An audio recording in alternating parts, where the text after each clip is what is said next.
Hello, I'm Stevie Morgan here today at the Emirates Stadium, the home of Arsenal, where press from all over the world have gathered to take a first look at FIFA 10. So let's pop inside and speak to some of gaming's big guns.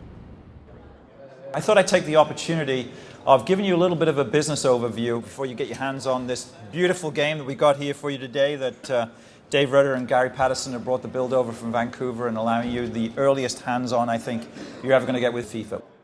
We've invested in football for a decade and a half and put our money where our mouth is with the game itself by building our level of authenticity and putting our money back into football. Gary, can you start by explaining your involvement with FIFA 10? Yeah, sure. I'm the creative director on FIFA 10, so basically what that means is I work with David Rutter. He kind of sets the kind of general direction for the game and I deal with the details of that direction. Gary is my right and my left hand man. If I was to term it like this, and hopefully you said the same thing, otherwise we'll be having a conversation when we get back.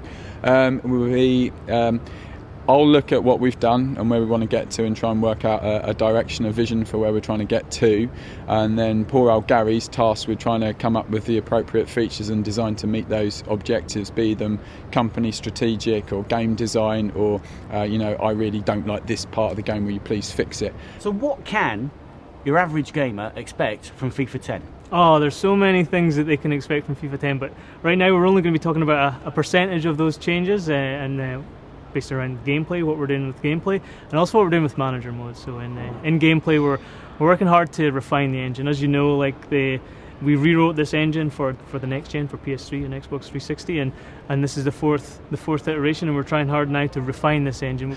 We were a little bit disappointed with the FIFA 09 management mode experience. I think most people were. That was definitely the feedback we got. So we spent a great deal of time looking at what we felt was needed to be done, and almost overwhelmingly it was about authenticity. So needing to improve match realism, needing to improve the authenticity of the transfers, needing to improve the kind of player growth, how well they developed and how close they got to their potential, and then lastly trying to wrap it up in a kind of football world so you could believe that there was other stuff going on within the game. And overall there's about 50 improvements, major improvements that we're making in that.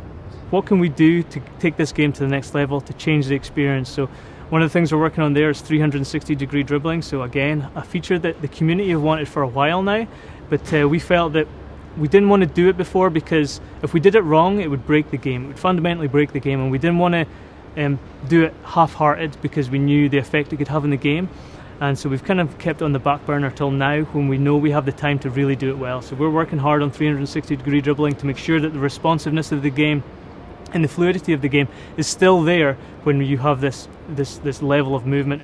I'm pleased to say I'm joined now by two leading members of the FIFA community, Dave and Suf. We're stood here surrounded by legends of Arsenal's past. You've just had a go on FIFA 10. Is that going to become a legend? I think I've played it for a short time, Steve, but it's an awesome game. Really impressed with it. New features. Within 5 minutes you could feel them. Made a real difference. Suf, what are your first reactions?